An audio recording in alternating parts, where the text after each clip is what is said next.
Welcome. Welcome to Clank in Space. Today, we're going to talk about Clank in Space. How to play the game, for instance, but more importantly, for this particular video, what are the differences in this version of Clank versus the original version? There's actually quite a few differences. There's a lot more rules to this expansion, or should I say to this game, which is its own standalone game. It even has its own expansions as well. So let's go over some of the differences, or at least most of the differences, that make up this game.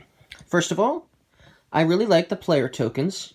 I especially like this one, the purple alien.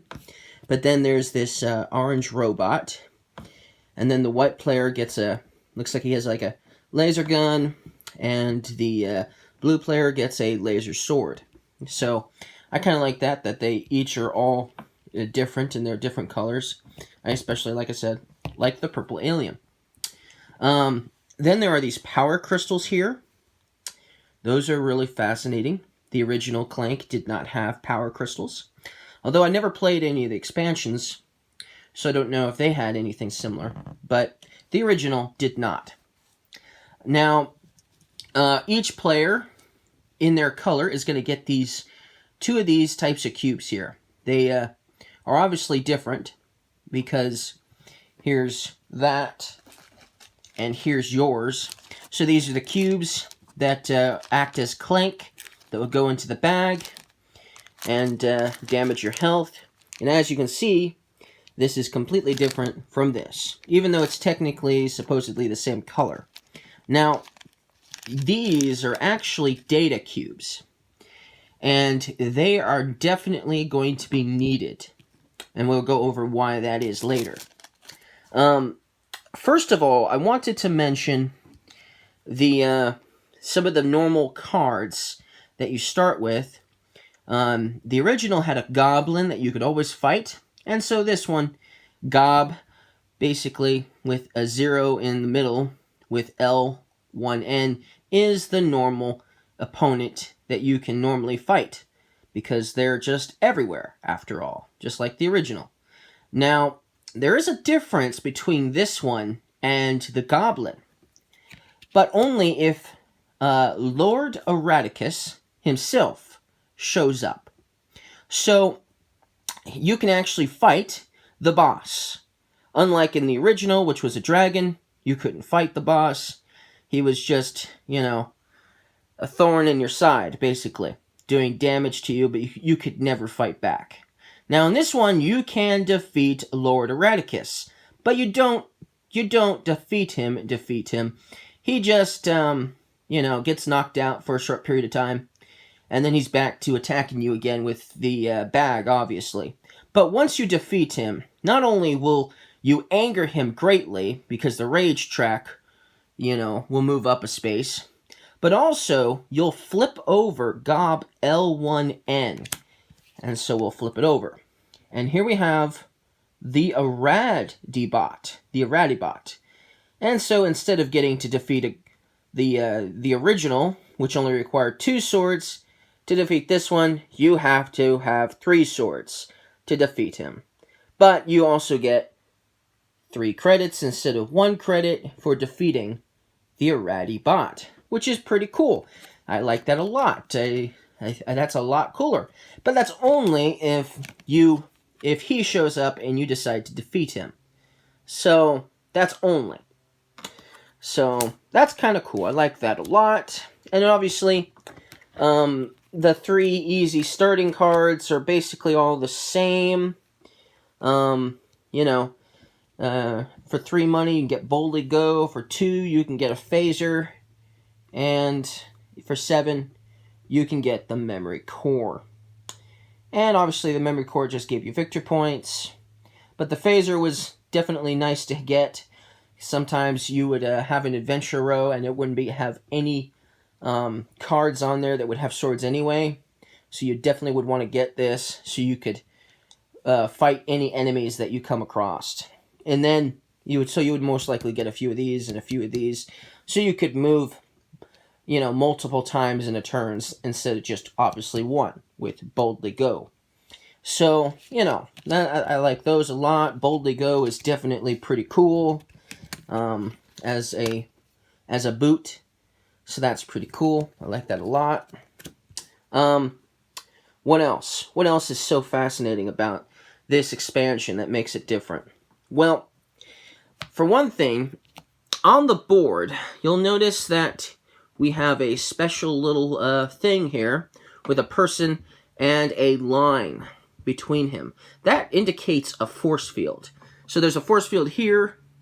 There's a force field here. There's even a force field here on the hyperlift. There's one here, and there's one here. Now, all of the artifacts are safely on this side of the board, on the other side of that force field. And so, until you do a particular something, you actually cannot pass through that force field. You must gain access first with these tokens here, although you only need one, but each player is going to need a command code token. And with this type of token, they will be able to gain access through those force fields at any given time. But until they get this, they can't do it. Now, with that said, this is where these data cubes come in handy. You'll notice on some of these spaces, we have these green squares attached to them.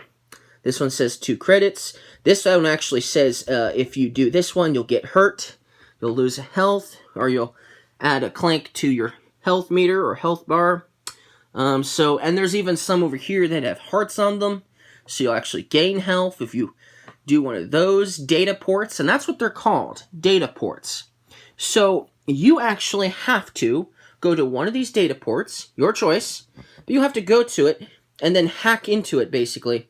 And then once you do, you'll put your cube down. You'll get whatever benefit or unfortunate negativity that you might receive for accessing that data port.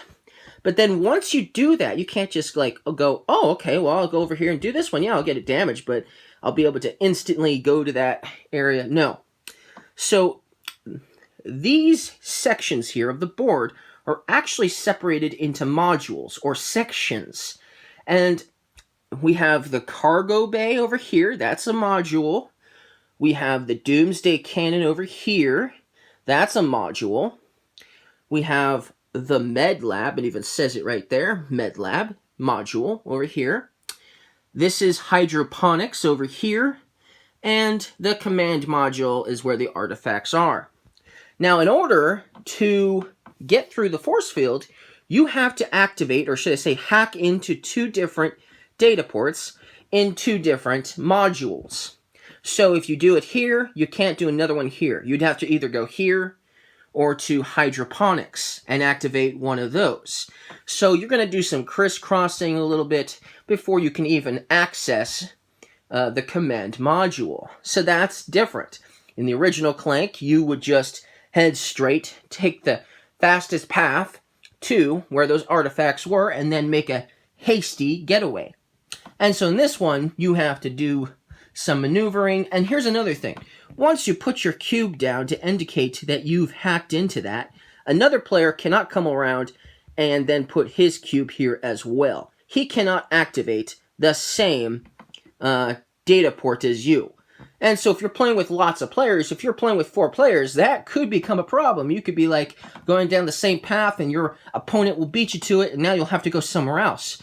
You're like, I'm right here. I could go here and get damaged. Do I really want to do that? Or do I want to backtrack and take this one here? But then if you backtrack and another player takes this one before you can, then you're going to be, moving. You're going to be doing a lot of crisscrossing while your opponents have already made it past the force field. So that is definitely strategy and strategic. And so you'll definitely want to try to go in a different direction than your opponents will be going, so that way you don't run into the same problem of that, obviously. So there's definitely more strategy involved in this game, in this Clank game, than there is in the original. Now, with that said, because there's a lot of this crisscrossing, I think that's why it is, So it will take you more time to reach those artifacts than it would in the original Clank, which is okay. Why is it okay?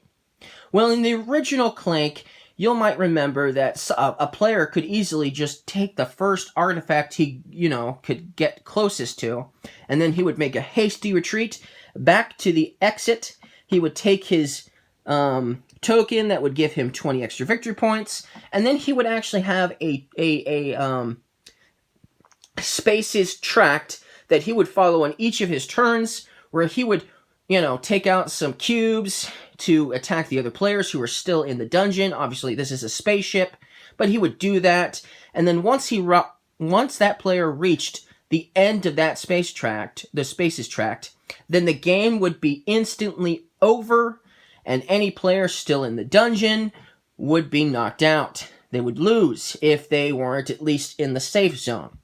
Now, the safe zone here is the cargo bay.